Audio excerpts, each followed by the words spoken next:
ಯಾವ ವ್ಯಕ್ತಿಗೆ ಜ್ಞಾನ ಇದೆ ಆ ವ್ಯಕ್ತಿ ಜೀವನದಲ್ಲಿ ಒಳ್ಳೆ ರೀತಿ ಬದುಕನ್ನ ನಡೆಸ್ತಾನೆ. ಅದನ್ನೇ ಮನೆ ಜ್ಞಾನ ಇಲ್ಲ, ಅದಕ್ಕೆ ಇವತ್ತು ಜೈಲಲ್ಲವನೇ, ಅದಕ್ಕೆ ಇವತ್ತು ಪೊಲೀಸ್ ಸ್ಟೇಷನಲ್ಲವನೇ, ಅದಕ್ಕೆ ಇವತ್ತು ಸಪ್ರೇಷನಲ್ಲವನೇ, ಅದಕ್ಕೆ ಇವತ್ತು 9th ಹೌಸ್ನ ದೈವದ ಮನೆ ಅಂತ ಕರೆದಿದ್ದಾರೆ. ಯಾಕೆ ಗೊತ್ತಾ? ಒಬ್ಬೊಬ್ರು ಕೆಟ್ಟವರು ಕೆಟ್ಟದ್ದು ಮಾಡ್ತಾ ಇರ್ತಾರೆ, ಬಚಾವಾಗ್ತಾ ಇರ್ತಾರೆ, ಅಲ್ಲೂ 9th ಹೌಸ್ ಇರುತ್ತೆ. ಮಹಾಭಾರತ ಕೇಳ್ತಾ ಇದ್ದೀವಿ, ಭಗವದ್ಗೀತೆ ಕೇಳ್ತಾ ಇದ್ದೀವಿ, 9th ಹೌಸ್ ಇರಬೇಕು. ಅದೃಷ್ಟ ಅಂತಕ್ಕಂಥದ್ದು ದುಡ್ಡು ಅನ್ಕೋಬೇಡಿ, ರಿಲೀಫ್. ಯಾರೋ ಭಯ ಪಡಿಸ್ತಾ ಇದ್ದಾರೆ, ನನ್ನ ಭಯದಿಂದ ನಿವಾರಣೆ ಮಾಡಿದರು 9th ಹೌಸ್. ಓಂ ಬ್ರಹ್ಮಸ್ಪತೆ ನಮಃ. ಓಂ ನಮೋ ಭಗವತೆ ವಾಸುದೇವಾಯ. ಶ್ರೀಕೃಷ್ಣಾಯ ನಮಃ. ನಮಸ್ತೆ ವೀಕ್ಷಕರೇ, ಇವತ್ತು ಅದೃಷ್ಟ ಕೊಡ್ತಕ್ಕಂಥ ಮನೆ ಬಗ್ಗೆ ಮಾತಾಡೋಣ. ಜ್ಯೋತಿಷ್ಯದಲ್ಲಿ ಕೆಲವೊಂದು ಮನೆಗಳನ್ನ ಅದೃಷ್ಟ ಅಂತ ಕರೆದಿದ್ದಾರೆ. ಪ್ರಮುಖವಾಗಿ ಲಗ್ನದಿಂದ 9ನೇ ಮನೆಯನ್ನು ಅದೃಷ್ಟದ ಮನೆ ಅಂತ ಕರೆದಿದ್ದಾರೆ. ಅದೃಷ್ಟದ ಮನೆ ಎಲ್ಲ ಅನ್ಕೋತಾರೆ, ನನಗೆ 9ನೇ ಮನೆಯಲ್ಲಿ ಸಾಕಷ್ಟು ಗ್ರಹ ಕೂತಿದೆ, ಅಂತ ಏನು ಅದೃಷ್ಟ ಸಿಕ್ಕಿಲ್ಲ ಅಂತ. ನೋಡಿ, ಜೀವನದಲ್ಲಿ ಅದೃಷ್ಟ ಅಂದರೆ ಬರೀ ದುಡ್ಡು ಅಂತ ಅಲ್ಲ, ಸಾಧ್ಯನೇ ಇಲ್ಲ. ಅದೃಷ್ಟ ಅಂದರೆ ದುಡ್ಡಲ್ಲ, ಅದು ಬೇರೆ, ಅದು ಅರ್ಥ ತ್ರಿಕೋನಕ್ಕೆ ಬರುತ್ತೆ.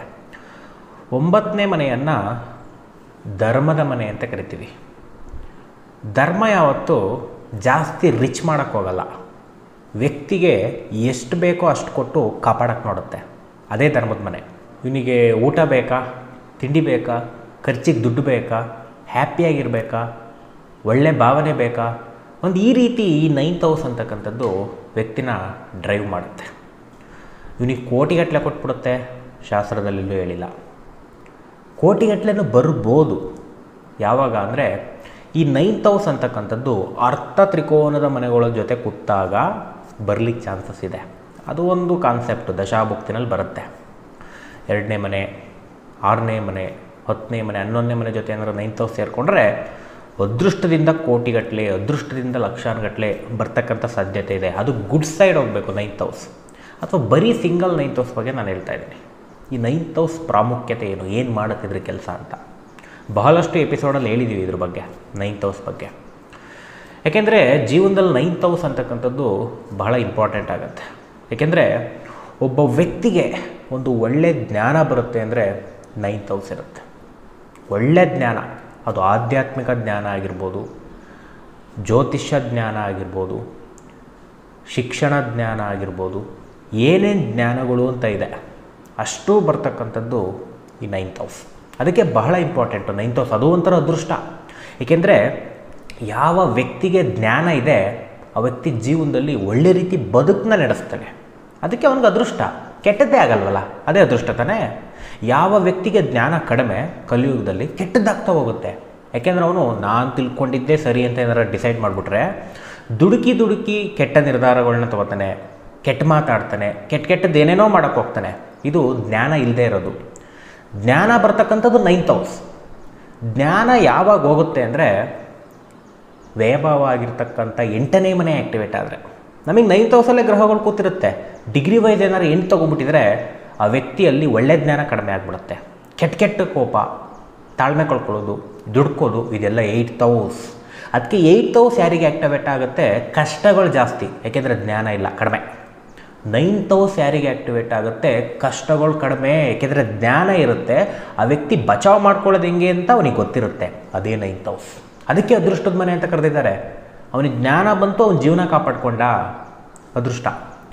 8ನೇ ಮನೆ ಜ್ಞಾನ ಇಲ್ಲ, ಅದಕ್ಕೆ ಇವತ್ತು ಜೈಲಲ್ಲವನೇ, ಅದಕ್ಕೆ ಇವತ್ತು ಪೊಲೀಸ್ ಸ್ಟೇಷನಲ್ಲವನೇ, ಅದಕ್ಕೆ ಇವತ್ತು ಸಪ್ರೇಷನಲ್ಲವನೇ, ಅದಕ್ಕೆ ಇವತ್ತು ಕಾಯಿಲೆ ಬಿದ್ದಿದ್ದಾನೆ. ಜ್ಞಾನ ಇಲ್ಲ. ಯಾವ ವ್ಯಕ್ತಿ ಜ್ಞಾನ ಇದೆ ಏನು ಬೇಕಾದ್ರೂ ಪಡ್ಕೊತಾನಂತೆ. ಏಕೆಂದರೆ ಎಲ್ಲಿ ಜ್ಞಾನ ಇರುತ್ತೋ ದುಡ್ಡು ಹುಡ್ಕೊಂಬರುತ್ತೆ. ಈಗ 9th ಹೌಸು ದುಡ್ಡು ಕೊಡುತ್ತೆ, ವರಿಷ್ಠ ಮಾಡಲ್ಲ. ಈಗ ಲಾಸ್ ಅಂತ ಬರುತ್ತಲ್ಲ, ಇಲ್ಲವೇ ಇಲ್ಲ. ಲಾಭ ಅಂತಲೂ ಇಲ್ಲವೇ ಇಲ್ಲ. 9th ಹೌಸು ಸುಮಾರು ಕೊಡುತ್ತೆ. ಹ್ಯಾಪಿಯಾಗಿರೋಕ್ಕೆ ಎಷ್ಟು ಬೇಕಷ್ಟು 9th ಹೌಸ್.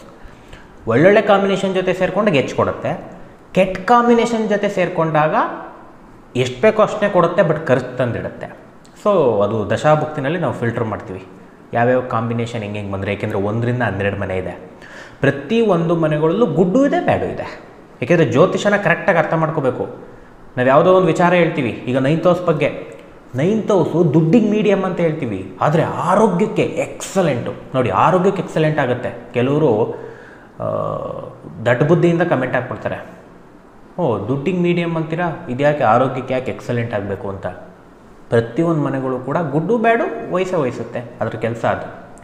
ಜ್ಯೋತಿಷ್ಯದಲ್ಲಿ ವಿಧವಾಗಿರ್ತಕ್ಕಂಥ ಮನೆಗಳು ಬೇರೆ ಬೇರೆ ರೀತಿ ಫಲ ಕೊಡ್ತವೆ, ನಾವು ಇದನ್ನು ಅರ್ಥ ಮಾಡ್ಕೋಬೇಕು. ಹಾಗೆ ಈ 9th ಹೌಸು ನಮಗೇನಾದರೂ ಕಷ್ಟ ಬಂದಾಗ ಪಟ್ಟಂತ ಕಾಪಾಡುತ್ತೆ.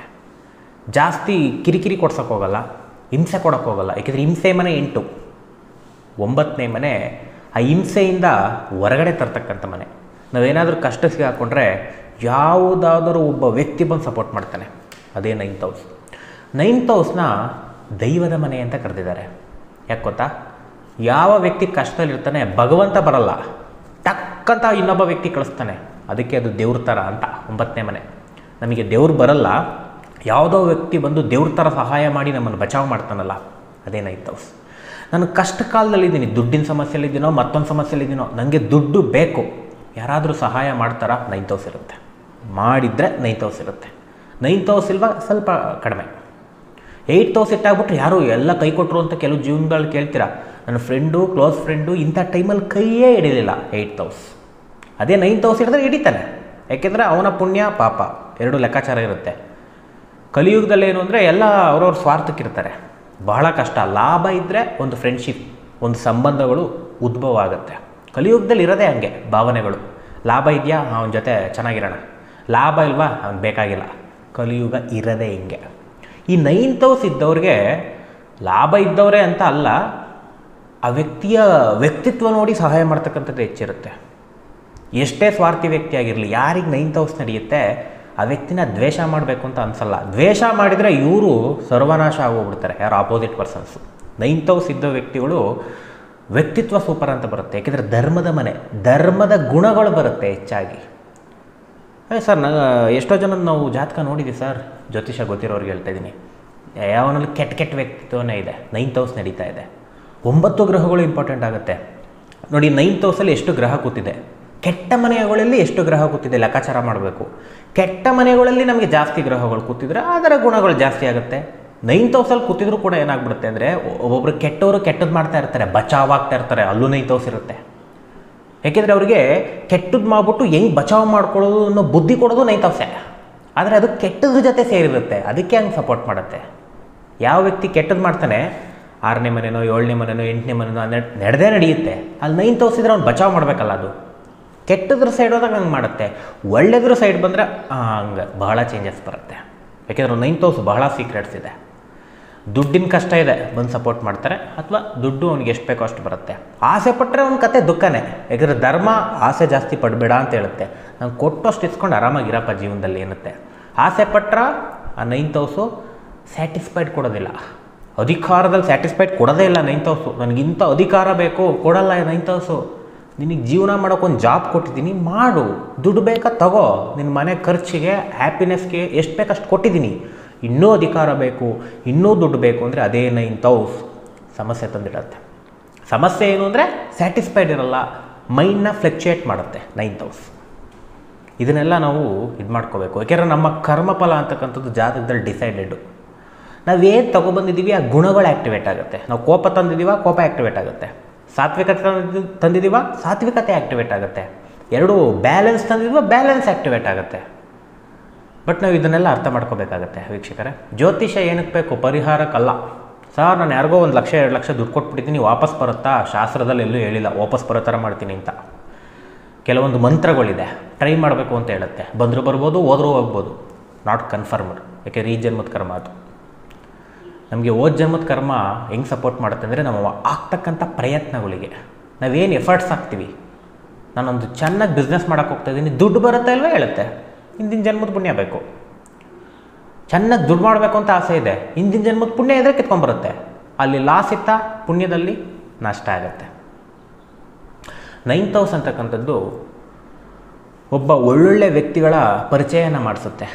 ಧಾರ್ಮಿಕ ವ್ಯಕ್ತಿತ್ವ ಇರ್ತಕ್ಕಂಥ ವ್ಯಕ್ತಿಗಳು ಅಂತ ಕರಿತೀವಿ. ಅದು ಜ್ಯೋತಿಷಿಗಳಾಗಿರ್ಬೋದು, ಸನ್ಯಾಸಿಗಳಾಗಿರ್ಬೋದು, ಆಧ್ಯಾತ್ಮಿಕ ವ್ಯಕ್ತಿಗಳಾಗಿರ್ಬೋದು, ಹಲವಾರು ಒಂದು ಒಳ್ಳೆ ಜ್ಞಾನ ಇರ್ತಕ್ಕಂಥ ವ್ಯಕ್ತಿನ ಪರಿಚಯ ಮಾಡಿಸುತ್ತೆ. ಒಬ್ಬ ಕೆಟ್ಟ ವ್ಯಕ್ತಿನೇ ಇರ್ಬೋದು, ಅವನು ಆದರೆ ಅವನಲ್ಲಿ ಒಳ್ಳೆ ಜ್ಞಾನ ಇರುತ್ತೆ, ಅದನ್ನು ಪಡ್ಕೊಳ್ಳೋಕ್ಕೂ 9th ಹೌಸ್ ಬೇಕು. ಆ ವ್ಯಕ್ತಿ ಬೇಡ, ನಮಗೆ ಜ್ಞಾನ ಬೇಕು, 9th ಹೌಸ್. ಅಥವಾ ನಾವು ಇನ್ನೊಬ್ರಿಗೆ ಬೋಧನೆ ಮಾಡಬೇಕು, ಟೀಚಿಂಗ್ ಮಾಡಬೇಕು, ನಾವು ಧಾರ್ಮಿಕ ವ್ಯಕ್ತಿಗಳಾಗಬೇಕು, ನಮ್ಮ ಮಾತನ್ನು ಇನ್ನೊಬ್ರು ಕೇಳಬೇಕು, 9th ಹೌಸ್ ಬೇಕು.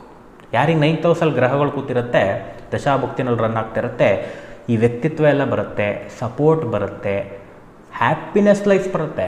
ಹ್ಯಾಪಿನೆಸ್ ಅಂತ ಏನೇ ಕೊಟ್ಟಿದ್ದಾರೆ 9ನೇ ಮನೆ. 5ನೇ ಮನೆನ ಲಗ್ನ ಮಾಡಿಕೊಂಡ್ರೆ ಅಲ್ಲಿಂದ 5ನೇ ಮನೆನೇ 9ನೇ ಮನೆ. ಅದಕ್ಕೆ ಹ್ಯಾಪಿನೆಸ್ ಹೌಸ್. ಅದು ಕೂಡ ಈ ಹ್ಯಾಪಿನೆಸ್ ಹೌಸ್ ಏನು ಮಾಡ್ತವೆ ಅಂದರೆ ಎಷ್ಟು ಬೇಕೋ ಅಷ್ಟೇ ಕೊಡೋದು, ಜಾಸ್ತಿ ಕೊಡಲ್ಲ, ಕಡಿಮೆ ಕೊಡಲ್ಲ. ಊಟ ಇಲ್ಲ ನನಗೆ, ಊಟ ಕೊಟ್ಬಿಡ್ತವೆ. ಮನೇಲಿ ಆರೋಗ್ಯ ಕೆಟ್ಟಿದೆ, ಯಾರಿಗೂ ದುಡ್ಡು ಖರ್ಚಿಗೆ ಬೇಕು, ಕೊಟ್ಬಿಡ್ತವೆ. ಮಕ್ಕಳು ಫೀಸ್ ಕಟ್ಟಬೇಕು, ಕೊಟ್ಬಿಡ್ತವೆ. ಸೊ ಹಿಂಗೆ ಸಪೋರ್ಟ್ ಸಿಸ್ಟಮ್ ಇರುತ್ತೆ. ಕೂಡಕ್ಕಾಗಲ್ಲ, ಧರ್ಮದ ಮನೆಗಳು ಕೂಡಕ್ಕೆ ಬಿಡಲ್ಲ. ಅದು ಎಷ್ಟು ಬೇಕೋ ಅಷ್ಟು ಕೊಟ್ಟು ಆರಾಮಾಗಿ ಇಡಿಸುತ್ತೆ. ನಿನಗೇನು ಬೇಕು ಭೂಮಿ ಮೇಲೆ ಬದುಕೋಕ್ಕೆ ನಾನು ಕೊಟ್ಟಿದ್ದೀನಿ, 9th ಹೌಸ್. ಕೂಡಕ್ಕೆ ಬೇರೆ ಮನೆ, 2ನೇ ಮನೆ. ಅದು ಬೇರೆ ಕಾನ್ಸೆಪ್ಟು. ಯಾಕೆಂದರೆ ಒಂದೊಂದು ಮನೆಗಳು ಕೂಡ ಡಿಫ್ರೆಂಟಾಗಿ ಫಲ ನೀಡುತ್ತೆ ನಮಗೆ. ಯಾಕೆಂದರೆ ಜ್ಯೋತಿಷ್ಯ ಇರೋದೇ ಹೆಂಗೆ, ಜ್ಯೋತಿಷ್ಯ ಇಸ್ ಡಿಫ್ರೆಂಟ್ ಕಾನ್ಸೆಪ್ಟ್. ಇದ್ದರೆ ಅದರಲ್ಲೂ ಸ್ಯಾಟಿಸ್ಫೈಡ್, ಬ್ಯಾಡ್ ಇದ್ರೆ ಆ ಕಡೆ ಹೋಗ್ಬೇಡ ಸ್ಯಾಟಿಸ್ಫೈಡ್. ಬ್ಯಾಡ್ ಇದ್ದರೆ ಲಾಸ್ಟ್ ಮಾಡ್ಕೊಂಡು ಜೀವನ ಹಾಳು ಮಾಡ್ಕೋತೀಯ, ಬಚಾವಾದ ಉಳಿತು ಜೀವನ. ಅಲ್ಲೂ 9th ಹೌಸ್ ಬೇಕು. ಇನ್ನೊಬ್ಬ ವ್ಯಕ್ತಿ ಬಂದು ನಮಗೆ ಬಚಾವ್ ಮಾಡಬೇಕು, ಗೈಡೆನ್ಸ್ ಕೊಟ್ಟು ಅಂದರೂ 9th ಹೌಸ್ ಬೇಕು. ಒಳ್ಳೆ ಸಜೆಷನ್ಸ್ ಕೇಳ್ತಾ ಇದ್ದೀವಿ, ಒಳ್ಳೆ ಭಕ್ತಿ ಗೀತೆ ಕೇಳ್ತಾ ಇದ್ದೀವಿ, ಮಹಾಭಾರತ ಕೇಳ್ತಾ ಇದ್ದೀವಿ, ಭಗವದ್ಗೀತೆ ಕೇಳ್ತಾ ಇದ್ದೀವಿ, 9th ಹೌಸ್ ಇರಬೇಕು. ನೀವೇನೇ ಎಪಿಸೋಡ್ ನೋಡಿ, ಧಾರ್ಮಿಕವಾಗಿರ್ತಕ್ಕಂಥದ್ದು ಏನೇನು ಕೇಳ್ತೀರಲ್ಲ 9th ಹೌಸ್ ಇರುತ್ತೆ. 8th ಹೌಸ್ ಇರುತ್ತೆ, ಇಲ್ಲ ಅಂತಲ್ಲ. ಅದು ತಪ್ಪು ತಿಳುವಳಿಗಳನ್ನ ಕೊಡ್ತಕ್ಕಂಥ ಮನೆ. ಬಟ್ ಇದು ಆಗಲ್ಲ. ಒಳ್ಳೊಳ್ಳೆ ತಿಳುವಳಿಕೆ 9ನೇ ಮನೆ. ಒಬ್ಬ ವ್ಯಕ್ತಿ ಕೆಟ್ಟವನಾಗಿದ್ದ, ಪಟ್ಟಂತ ಚೇಂಜ್ ಆದ 9th ಹೌಸ್. ಯಾಕೆಂದರೆ ಅವನಲ್ಲಿ ಪ್ರಭಾವದಿಂದ ಕೆಟ್ಟತನ ಬಂದಿರ್ಬೋದು, ಅದನ್ನು ಪಟ್ಟಂತ ಚೇಂಜ್ ಮಾಡೋದೇ ಈ 9th ಹೌಸ್. ಒಬ್ಬ ವ್ಯಕ್ತಿ ಕೆಟ್ಟ ವ್ಯಕ್ತಿನೇ, ಕೆಟ್ಟ ಕಾಂಬಿನೇಷನ್ ಇದೆ, ಅವನು ಕೆಟ್ಟವನೇ ಆಗಿರ್ತಾನೆ ಲಾಸ್ಟ್ವರೆಗೂ. ಏನೇ ಚೇಂಜ್ ಮಾಡೋಕ್ಕೂ ಆಗಲ್ಲ ಅವನ್ನ. ಜಾತಕದಲ್ಲಿ ವ್ಯಕ್ತಿತ್ವಗಳನ್ನ ನಾವು ನೋಡ್ಬೋದು. ಒಬ್ಬ ವ್ಯಕ್ತಿ ಜೈಲಿಗೆ ಹೋಗ್ತಾನೆ, ಕಾಂಬಿನೇಷನ್ ಇದ್ದೇ ಇರುತ್ತೆ. ಭುಕ್ತಿ ಅಂತರ್ಭುಕ್ತಿಗಳು ಬಹಳ ಪಾತ್ರ ವಹಿಸುತ್ತೆ ಒಬ್ಬ ಜಾತಕದಲ್ಲಿ. 3-8-12 ಅಂತ ಕಾಂಬಿನೇಷನ್ ಹೇಳ್ತೀವಿ. ಯಾವ ವ್ಯಕ್ತಿ 3-8-12 ಇದೆ ಅವನು ಅರೆಸ್ಟ್ ಆಗ್ತಾನೆ, ಇಲ್ಲ ಪೊಲೀಸ್ ಜೈಲಿಗೆ ಹೋಗ್ತಾನೆ. ಸೊ ಇಲ್ಲ ತಪ್ಪು ಮಾಡ್ತಾನೆ, ಇಲ್ಲ ಕೆಟ್ಟ ಮಾತಾಡ್ತಾನೆ. ಜಾತಕದಲ್ಲಿರುತ್ತೆ ಅವರವರ ವ್ಯಕ್ತಿತ್ವಗಳು. ಪ್ರತಿಯೊಂದು ನೋಡ್ಬೋದು ಈ ವ್ಯಕ್ತಿ ಹೆಂಗೆ ಅಂತ. ಒಳ್ಳೆ ಕಾಂಬಿನೇಷನ್ ಇದ್ದಾಗಲೂ ಅವ್ನು ಬೈಬೋದು, ಬಟ್ ಅವನಿಗೆ ಬುದ್ಧಿವಾದ ಹೇಳೋಕ್ಕೆ 1000 ಜನ ಇರ್ತಾರೆ, 100 ಜನ ಇರ್ತಾರೆ, ಅಥವಾ ಅವನಿಗೆ ಬುದ್ಧಿ ಬರ್ಬೋದು. ಕೆಟ್ಟ ಕಾಂಬಿನೇಷನ್ ಇದ್ದಾಗ ಹಂಗಲ್ಲ, ಕೆಟ್ಟವರೇ ಜಾಸ್ತಿ ಪಕ್ಕದಲ್ಲಿರ್ತಾರೆ. ಯಾರು ಬುದ್ಧಿವಾದ ಹೇಳಿದ್ರು ಕೇಳಲ್ಲ, ಯಾಕೆಂದರೆ ಅವರ ಗುಣಲಕ್ಷಣ. ದಶಾಭುಕ್ತಿನಲ್ಲಿರ್ತಕ್ಕಂಥ ಗುಣಲಕ್ಷಣ 100%. ನೀವು ಯಾವ ಡೇಟಲ್ಲಾದರೂ ಹುಟ್ಟಿರಿ, ಯಾವ ರಾಶಿಯಲ್ಲಾದರೂ ಹುಟ್ಟಿರಿ, ಯಾವ ನಕ್ಷತ್ರದಲ್ಲಾದರೂ ಹುಟ್ಟಿರಿ, ಅದೆಲ್ಲ ಜನರಲ್ 20-30%. ಬಟ್ ದಶಾಭುಕ್ತಿ ಅಂತಕ್ಕಂಥದ್ದು ಪ್ರಮುಖ ಪಾತ್ರ ವಹಿಸುತ್ತೆ. ಈ ವ್ಯಕ್ತಿ ಹಿಂಗೆ ಅಂತಲೇ ಹೇಳುತ್ತೆ, ಹೀಗೇನೆ ಇವನು ವರ್ಕ್ ಮಾಡೋದು ಅಂತ. ಯಾವ ವ್ಯಕ್ತಿ ಬದಲಾವಣೆ ಆಗ್ತಾನೆ ಅವನಿಗೆ ಚೇಂಜಸ್ ಇರುತ್ತೆ. ಬಟ್ ಬದಲಾವಣೆ ಕಾಂಬಿನೇಷನ್ ಇದ್ದರೆ ಅವ್ನಿಗೆ ಇನ್ನೂ ಈಸಿ. ಅವ್ನು ದಡ್ಡ, ಬದಲಾವಣೆ ಹೆಂಗಾಗಬೇಕು ಅನ್ನೋದೇ ಗೊತ್ತಿಲ್ಲ. ದೇವರು ಪಕ್ಕದಲ್ಲಿ ಕೂರಿಸಿ ಕಳಿಸ್ತಾನೆ ಅವನಿಗೆ. ಯಾರಾದರೂ ಸಪೋರ್ಟ್ ಅವನೇ ಕಳಿಸ್ತಾನೆ, ದೇವರೇ ಕಳಿಸ್ತಾನೆ ಅವನಿಗೆ ಕಾಂಬಿನೇಷನ್ ಇದ್ದರೆ. ಕಾಂಬಿನೇಷನ್ ಇಲ್ಲ ಅಂದರೆ ದೇವರು ಕೆಟ್ಟವ್ರನ್ನೇ ಕಳಿಸ್ತಾನೆ ಅವನ ಪಕ್ಕದಲ್ಲಿ. ಯಾಕೆಂದ್ರೆ ನೀನು ಹಣೆ ಬರ ಕೆಡ್ತಕ್ಕೆ ತಂದಿದೆಯಾ, ಅನುಭವಿಸು. ಹಣೆ ಬರ ಯಾರು ಒಳ್ಳೆ ತಂದಿರ್ತಾರೆ, ದೇವ್ರ ಸಪೋರ್ಟ್ ಜಾಸ್ತಿ ಇರುತ್ತೆ. ಅದೇ 9th ಹೌಸ್ ಇರಬೇಕು. ಬೇರೆ ಕಾಂಬಿನೇಷನ್ ಇದ್ದರೆ ಅದು ಬೇರೆ.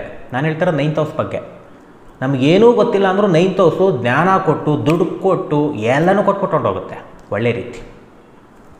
That is secret. 9th house ಇದ್ದರೆ ಅದೃಷ್ಟ ಅಂತ ಹೇಳಿದ್ದಾರೆ. ಈ ಅದೃಷ್ಟ ಅಂತಕ್ಕಂಥದ್ದು ದುಡ್ಡು ಅನ್ಕೋಬಿಡಿ, ರಿಲೀಫ್. ಯಾರೋ ಭಯಪಡಿಸ್ತಾ ಇದ್ದಾರೆ, ನನ್ನ ಭಯದಿಂದ ನಿವಾರಣೆ ಮಾಡಿದರು 9th ಹೌಸ್. ಯಾರೋ ಹೊಡಿಯೋಕ್ಕೆ ಬರ್ತಾ ಇದ್ದಾರೆ 4 ಜನ, ಪಟ್ಟಂತ ಇನ್ನೊಂದು 10 ಜನ ನಿಮ್ಮಿಂದಗಡೆ ಬಂದರು, 9th ಹೌಸ್. ಯಾರಿಗೂ ಸಾಲ ತೊಗೊಂಬಿಟ್ಟಿದೆ ಯಾರ ಹತ್ರನೋ, ಅವನು ಸಿಕ್ಕಾಬಟ್ಟೆ ಬೈತಾ ಇದ್ದರೆ ನಂಗೆ ಸಾಲ ತೀರ್ಸೋಕ್ಕಾಗ್ತಾಯಿಲ್ಲ, ಯಾರಾದರೂ ಬಂದು ಅದು ಸಾಲ ತೀರಿಸ್ತಾರೆ, ಪಟ್ಟಂತ ಹೆಲ್ಪ್ ಮಾಡ್ತಾರೆ, ಅಥವಾ ಏನೋ ಒಂದು ನಿಮ್ಮ ಜೊತೆ ನಿಂತ್ಕೋತಾರೆ. 9th ಹೌಸ್ ಪ್ರತಿಯೊಂದು ಸಮಯದಲ್ಲೂ ನಮಗೆ ಕತ್ಲಲ್ಲಿ ಟಾರ್ಚ್ ಥರ ಈ 9th ಹೌಸ್ ಕಾಪಾಡುತ್ತೆ. ಟಾರ್ಚು ನೀವೆಲ್ಲೇ ಕತ್ಲಲ್ಲಿ ನಡೀತಾ ಇರಿ, ಟಾರ್ಚ್ ಪಟ್ಟತ ಬಂದ್ಬಿಡುತ್ತೆ 9th ಹೌಸ್. 8th ಹೌಸ್ ಬಂದರೆ ಆ ಕತ್ಲು ಮುಂದಗಡೆ ಗುಂಡಿ ಇರುತ್ತೆ, ದುಬ್ಬು ಬಿದ್ದುಬಿಡೋದೆ, ಇದೇ 8th ಹೌಸು. ಜಾತಕ ಸಖತ್ತಾಗಿ ಹೇಳುತ್ತೆ. ಓಕೆ, ಇದನ್ನು ಅನುಭವ ತಗೋಬೇಕು. ಯಾರಿಗೆ ಜಾತಕ ಗೊತ್ತು, ನಮ್ಮ ಗ್ರಹಗಳು ಎಲ್ಲಿದೆ ಗೊತ್ತು, ಎಸ್ಪೆಷಲಿ ಡಿಗ್ರಿ ವೈಸ್ ಎಲ್ಲಿದೆ ಅಂತ ಗೊತ್ತು, ಅನುಭವ ತಗೋಬೋದು. ಯಾಕೆಂದರೆ ಜ್ಯೋತಿಷ್ಯ ಶಾಸ್ತ್ರ ಅಷ್ಟು ನಿಖರವಾಗಿದೆ. ಸುಳ್ಳು ಅಂತ ಹೇಳೋಕ್ಕೆ ಸಾಧ್ಯನೇ ಇಲ್ಲ. ಯಾವುದಾದ್ರು ವ್ಯಕ್ತಿ ಜ್ಯೋತಿಷ್ಯ ಕೇಳು ಅಥವಾ ಕೇಳ್ದೇ ಇದ್ದರೂ ಸುಳ್ಳು ಅಂತ ಹೇಳ್ತಾನೆ ಅಂದರೆ ಅವನು ಬುದ್ಧಿ ಕೆಟ್ಟಿದೆ, ಅವನು ಗ್ರಹಚಾರ ಕೆಟ್ಟಿದೆ, ಅವನಿಗೆ ಪುಣ್ಯ ಇಲ್ಲ, ಬರೀ ಪಾಪದ ಕಾಂಬಿನೇಷನ್ ಎತ್ಕೊಂಡ್ಬಂದಿರ್ತಾನೆ. ಯಾಕೆಂದರೆ ಅವನು ಹಾಳಾಗಿ ಹೋಗಬೇಕು ಅಂತ ಬರೆದಿಟ್ಟಿರುತ್ತೆ ಜಾತಕ. ಅಂಥವ್ರಿಗೆ ದೇವರು ತಲುಪ್ಸೋಕ್ಕೆ ಬಿಡಲ್ಲ. ಎಷ್ಟೋ ಜನ ಸಜೆಷನ್ನು ತಗೋತಾರೆ ಕೆಟ್ಟವರು, ಉದ್ಧಾರ ಆಗಕ್ಕೆ ದೇವ್ರು ಬಿಡಲ್ಲ. ಯಾಕೆಂದ್ರೆ ಅವ್ರ ವ್ಯಕ್ತಿತ್ವ ಒಳಗಡೆ ಏನಿದೆ ಮನಸ್ಸಲ್ಲಿ ದೇವ್ರಿಗೆ ಗೊತ್ತಿರುತ್ತೆ, ಹೊರಗಡೆ 1000 ಇರ್ಬೋದು. ಓಕೆ, ಇಷ್ಟನ್ನು 9th ಹೌಸ್ ಬಗ್ಗೆ ಸ್ವಲ್ಪ ಲೈಟಾಗಿ ಮುಗಿಸೋಣ. ಸುಮಾರು ಎಪಿಸೋಡ್ ಇದೆ ನೋಡಿ, ಇದು ಸ್ವಲ್ಪ ಆ್ಯಡ್ ಆನ್ ಮಾಡ್ಕೊಳ್ಳಿ.